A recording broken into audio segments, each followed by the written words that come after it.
IMF سے زیادہ پیسہ پاکستان کو چائنا نے دیا ہوا ہے. جو اب IMF کا جو پروگرام ہے یہ تھا تقریباً $3 ارب کا، غالباً $7 ارب کا، سوری. IMF کا جو پروگرام تھا لگ بھگ $7 ارب کا تھا. تو پاکستان کو جو رول اوور کیا چائنا نے قرضہ، وہ لگ بھگ چند اطلاعات میں ابھی پڑھ رہا تھا خبریں، $12 ارب کا انہوں نے رول اوور کیا. $20 ارب پاکستان نے اپنے رول اوور کروائے ہوئے ہیں. اچھا جی، ریان گریم نے ایک خبر دی ہے اس حوالے سے.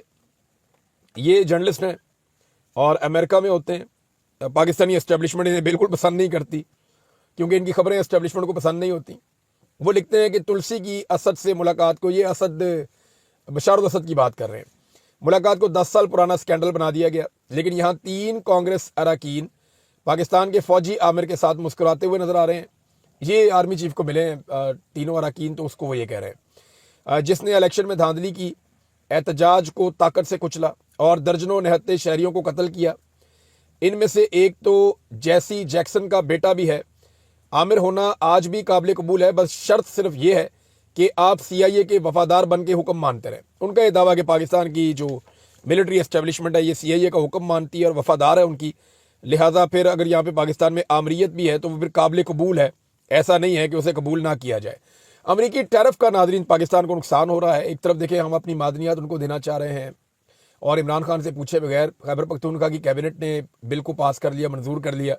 پھر یہ بل اسمبلی کے اندر جا رہا تھا اور ابھی تک یہ منظور ہو جانا تھا اگر لوگ اس پہ رولا نہ ڈالتے. تو یہ تو پولیٹیکل پارٹیز نے، صحافیوں نے، کچھ دیگر لوگوں نے جو آزاد ذرائع سے اپنا کام کر رہے تھے لوگ، انہوں نے شور مچایا اور انہوں نے دنیا کو بتایا کہ بھائی یہ کیا کرنے لگے ہیں، یہ تو خیبر پختونخوا کا سارا زیور بیچنے لگے ہیں. یعنی اب سارا کچھ گھر کا بک گیا تو اب گھر کا زیور بیچنا ہے. اور یہ وہ چیزیں ہیں جن سے ہم اپنا قرضہ اتار سکتے ہیں. اور اگر ان سے کچھ لوگوں نے اپنا پیٹ بھر لینا ہے یا اپنے کمیشن کھا لینے ہیں تو پاکستان کو تو کچھ نہ ملا. تو اس میں جناب اب یہ امریکی ٹیرف کا معاملہ، ایک طرف پاکستان انہیں معدنیات دے گا، ایک طرف انہوں نے ٹیرف لگا دیا پاکستان پہ 29% کا. یہ جو 29% کا پاکستان کے اوپر ٹیرف لگا ہے نا ناظرین، یہ کوئی چھوٹی بات نہیں ہے، یہ پرابلمٹک ہے. پاکستان کا جو نقصان ہوگا نا سالانہ وہ $1.4 ارب کا نقصان ہوگا. یہ ایک رپورٹ ہے اور یہ رپورٹ چھپی ہے ڈان کے اندر، اور خلیق کیانی صاحب نے یہ دعویٰ کیا ہے کہ سرکاری تھنک ٹینک PIDE کی اسٹڈی کے مطابق امریکی ٹیرف کے نفاذ سے پاکستانی برآمدات کو $1.4 ارب تک نقصان پہنچ سکتا ہے. ٹیرف نفاذ سے پاکستان کے ٹیکسٹائل سیکٹر کی 5 لاکھ سے زائد نوکریاں ختم ہو سکتی ہیں. یعنی پاکستان ایکچولی تو ٹیکسٹائل، ہم گاڑیاں تو نہیں بناتے نا، میڈیسن نہیں بناتے، ویکسین نہیں بناتے، اور بے شمار چیزیں جو ہم بنا سکتے ہیں ہم نہیں بناتے. ہمارے تو ٹیکسٹائل کا سامان جاتا ہے باہر. اور وہ بھی اب صورتحال یہ ہو گئی ہے کہ ہمارے پاس ٹیکسٹائل کی انڈسٹری تو موجود ہے لیکن ہم اپنی کپاس پیدا نہیں کر پا رہے. پاکستان نے اس مرتبہ جو کپاس پیدا کی ہے وہ 1/3 کپاس کم پیدا کی ہے. ہماری لگاتار کپاس کی جو پیداوار ہے وہ کم ہوتی چلی جا رہی ہے، اور اس کی وجہ جو بیسک ہے وہ یہ ہے کہ پاکستان کی جو پالیسیز ہیں حکومت کی وہ ٹھیک نہیں ہے. یہ پیداوار کپاس کی بڑھنی چاہیے. اگر یہ پیداوار کپاس کی بڑھے گی تو ہمارے جو انڈسٹری چلانے والے لوگ ہیں انہیں سستی کپاس ملے گی اور اس سے وہ سستے داموں میں اپنی ٹیکسٹائل کی مصنوعات تیار کر سکیں گے. لیکن پھر عالمی منڈی سے منگانی پڑتی ہیں ساری چیزیں، تو اب منگا رہے ہیں جناب اور یہاں پہ کام کر رہے ہیں. انرجی پہلے ہی بہت مہنگی ہے، کاسٹ آف پروڈکشن بڑھ گیا ہے، اور ایسے میں اگر امریکہ نے ٹیرف بھی لگا دیا 29% کا تو پھر آپ تو کام ہی نہیں کر پائیں گے. تو 5 لاکھ نوکریاں خراب ہو سکتی ہیں. اب امریکہ سے پاکستان کیسے بات کرے گا، کیسے اسے بنائے گا؟ منت ترلے والا ہی کام ہے. ڈونلڈ ٹرمپ نے کہا بھی ہے کہ کئی ملک میرے منت ترلے کر رہے ہیں، بڑے گندے الفاظ انہوں نے استعمال کیے. لیکن جیسے بھی کرے اب اس ٹیرف کو حکومت کو ختم کروانا چاہیے تاکہ جو عام آدمی ہے، جو یہاں سے ایکسپورٹرز ہیں اور جو مزدور بیچارے فیکٹریوں میں کام کر رہے ہیں ان کا روزگار بند نہ ہو. ناظرین، اوورسیز پاکستانیوں کے پروگرام کا پہلا دن تھا. میں آپ کو کافی دنوں سے بتا رہا ہوں کہ اوورسیز پاکستانی انہوں نے گھیر کے اکٹھے کیے ہیں بہت سارے، اور ان میں بیشتر وہ لوگ ہیں جو لوگ زیادہ پیسے والے نہیں ہیں. یہ کام کاج کرتے ہیں بیرون ملک، اور ان میں وہ ایک صاحب جن کی میں نے بڑی تعریف کی، میں نے ان کے بارے میں یہ بھی کہا تھا کہ وہ بڑی محنت کرتے ہیں اور اللہ تعالیٰ جو ہے نا وہ محنت میں اللہ نے عظمت رکھی ہوئی ہے.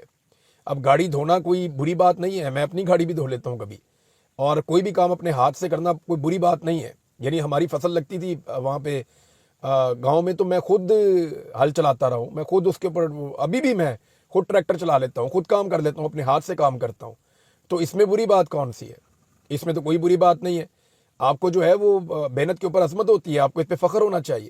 لیکن انہوں نے اس بات کو شاید بے عزتی کے طور پہ لیا اور وہ جو لوسر صاحب ہیں انہوں نے جناب کبھی ادھر سے اٹیک کبھی ادھر، ان کو جس کام کے لیے بلایا اسٹیبلشمنٹ نے وہ وہی کام کر رہے ہیں، ٹاؤٹ اکٹھے کیے ہوئے ہیں انہوں نے مختلف۔ اچھا جی، اوورسیز پاکستانیوں کو جن کو بلایا تھا ان کی دلچسپی بہت کم نظر آئی۔ جس ہال کے اندر یہ پروگرام تھا ہال خالی خالی تھا اور کرسیاں بہت ساری خالی تھیں، جس سے بڑا برا امپیکٹ گیا ہے۔ ان کی توجہ بھی نہیں تھی اپنے پروگرام کی طرف، لیکن میں امید کرتا ہوں کہ جب آرمی چیف اور وزیر اعظم آئیں گے کل کے دن میں تو پھر وہاں پہ توجہ جو ہے وہ رکھی جائے گی اور کوشش کی جائے گی کہ ایسے ویژولز بنے جو اچھے لگیں دیکھنے میں۔ دو تین چیزیں اب کرنی پڑیں گی فوری طور پہ۔ ایک تو بندے پاکستان سے ارینج کرنے پڑیں گے اور وہاں پہ اس کو بھرا جائے گا، پورا جو ہے وہ ہال اس کو بھرا جائے، چاہے یہاں سے مزدور اکٹھے کیے جائیں، کوئی سرکاری ملازم اکٹھے کیے جائیں، کوئی فورسز کے بندے اکٹھے کیے جائیں۔ ایک تو ہال کو بھرنا پڑے گا اور آگے آگے اوورسیز پاکستانیوں کو بٹھا دیں جو اچھی پرسنالٹی والے ہیں، پیچھے جو ہے وہ نارمل لوگوں کو بٹھا دیں، بیچ میں کہیں پہ ایک ایک دو دو بندہ فٹ کر کے تو آپ یہ ہال اپنا پورا کر لیں۔ ایک تو اس کو پورے کو بھرنا پڑے گا، اگر نہیں سمجھ آ رہی تو ٹک ٹاک سرکار سے پوچھ لیں، انہیں فیک کام کرنے کا بڑا تجربہ ہے، وہ اپنے ٹک ٹاکس کے چکر میں بڑی دو نمبریاں کرتے رہے، پوری پوری یونیورسٹیز انہوں نے کالجز بھر دیے اور مقامی طلباء کو پتہ بھی نہیں ہوتا تھا کہ ان کے وہاں پہ پروگرام ہو رہا ہے۔ تو اس طرح سے آپ کو ذرا تھوڑا سا محنت کرنی پڑے گی۔ دوسرا یہ ہے کہ اس کے ویژولز بڑے کنٹرولڈ ویژول بنانے پڑیں گے اور بڑی اس کی پذیرائی کی جائے گی، پاکستان کے میڈیا پہ بڑا رولا ڈالا جائے گا کہ جناب بہت زیادہ انویسٹمنٹ آ رہی ہے، حالانکہ کوئی ایز سچ انویسٹمنٹ پاکستان میں نہیں آ رہی۔ ان میں زیادہ لوگ وہ ہیں جو بیچارے سرکاری خرچ کے اوپر رہ رہے ہیں، سرکاری خرچ کے اوپر ٹریول کر رہے ہیں اور یہاں پہ ایک طرح سے چھٹی گزار رہے ہیں کہ جی ٹھیک ہے پاکستان چلتے ہیں، خرچہ حکومت کر رہی ہے۔ میرے خیال میں کوئی بھی حکومت اتنی بے بس میں نے نہیں دیکھی جتنی میں نے یہ حکومت بے بس دیکھی ہے کہ یہ اس قابل بھی نہیں ہے کہ یہ اوورسیز پاکستانیوں کو دعوت دیں اور وہ اپنے خرچے پہ پاکستان آ جائیں۔ اب جو لوگ اپنے خرچے پہ پاکستان نہیں آئے وہ پاکستان کے اوپر کیا خرچہ کریں گے اور پاکستان میں کیا انویسٹمنٹ کریں گے، یہ تو سوال ہی پیدا نہیں ہوتا۔ اب ناظرین، عمران خان صاحب سے جیل میں ملاقات کا دن کل ایک بار پھر ہے۔ اس پہ میں ذرا آپ کو بتا دیتا ہوں جو لسٹ بنا کے دی ہے، سلمان اکرم راجہ صاحب نے اس کو سائن کیا ہے۔ اس میں ایک بیرسٹر گوہر علی خان جا رہے ہیں، دوسرا سلمان اکرم راجہ صاحب جا رہے ہیں، تیسرا سلمان صفدر صاحب جا رہے ہیں، چوتھا نیاز اللہ نیازی صاحب جا رہے ہیں، پانچواں نعیم حیدر پنجوتھا صاحب کا نام ہے اور چھٹا ظہیر عباس صاحب کا نام ہے۔ اس طرح اس کے اندر جو ہیں وہ 6 نام شامل کیے گئے ہیں کہ ان لوگوں کو کل ملوایا جائے۔ فیملی کے بھی کل ملنے کا دن ہے، اب دیکھتے ہیں کہ ملوایا جاتا ہے یا نہیں ملوایا جاتا، کیونکہ اس سے پہلے عمران خان صاحب کی ملاقاتیں بند کر دی گئی تھی۔ اب ہو سکتا ہے کہ عمران خان صاحب کی ملاقات کھولی جائے، کیونکہ دیکھیں یہ جو خیبر پختونخوا بل والا معاملہ ہے نا معدنیات کے، یہ سب کے گلے میں اٹکا ہوا ہے۔ میں نے معدنیات کا پورا چارٹ جو ہے اس کو اسٹڈی کیا، میرا پچھلا ویلاگ اگر آپ جا کر دیکھیں تو میں نے آپ کو پہلے بھی بتایا کہ سب سے زیادہ معدنیات کی جو ورائٹی ہے پاکستان میں وہ گلگت بلتستان، چترال اور جو خیبر پختونخوا کے اپر والے اضلاع ہیں وہاں سب سے زیادہ پاکستان میں معدنیات ہیں، سب سے زیادہ ورائٹی وہاں پہ ہے۔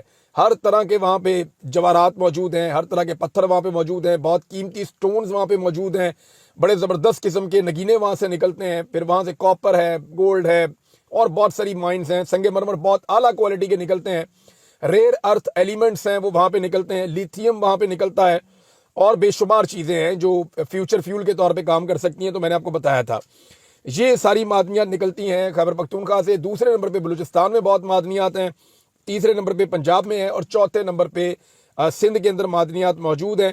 لہذا خیبر پختونخوا سے اس بل کا پاس ہونا بہت ضروری ہے، لیکن فضل الرحمان صاحب نے اس کی مخالفت کر دی ہے، انہوں نے اس بل کو مسترد کر دیا ہے۔ فضل الرحمان صاحب نے کیا کہہ کر مسترد کیا یہ میں آپ کو بتاتا ہوں۔ ایکچولی اس میں پہلے جو ہے نا فضل الرحمان صاحب کی پارٹی ایک طرف چل پڑی تھی، پارٹی پہ کنٹرول بھی نہیں ہے نا۔ دیکھیں جب اسٹیبلشمنٹ آپ کو سیٹیں جتواتی ہے اور آپ کو مینج کرتی ہے تو جن بندوں کو جتواتی ہے اور مینج کرتی ہے پھر ان سے کام بھی لیتی ہے نا۔ فضل الرحمان صاحب اگر عوامی طاقت کے ساتھ الیکشن جیت کر آتے اور عوام نے ووٹ ڈال دینا تھا، پہلے بھی ڈالتے رہے ہیں۔ اصل میں فضل الرحمان صاحب اس نفرت کا شکار ہو گئے جو نفرت عوام پی ڈی ایم سے کرتی تھی، اور فضل الرحمان صاحب نے ناکردہ گناہوں کی سزا بھی کاٹی ہے، گناہ تو ویسے کیے ہیں لیکن زیادہ سزا کاٹی ہے۔ باقی سارے تو چوری کر کے سیٹیں زیادہ لے گئے اور ان کا کنٹرول بھی اپنی پارٹیوں کے اوپر۔ فضل الرحمان صاحب کو وہ سہولت نہیں ملی۔ مولانا فضل الرحمان نے مائنز اینڈ منرلز بل مسترد کر دیا۔ بلوچستان اسمبلی میں مائنز اینڈ منرلز بل کی حمایت کرنے والے جے یو آئی کے ارکان اسمبلی کو شوکاز نوٹس بھی جاری کر دیا۔ سینٹ میں تحریک التوا جمع کروا دی گئی۔ فضل الرحمان صاحب بھی خلاف ہو گئے، اے این پی بھی خلاف ہو گئی، پاکستان تحریک انصاف بھی خلاف ہو گئی۔ اب صرف ایک آدمی ہے عمران خان جو یہ مائن اینڈ منرل بل جو ہے وہ پاس کروا سکتا ہے۔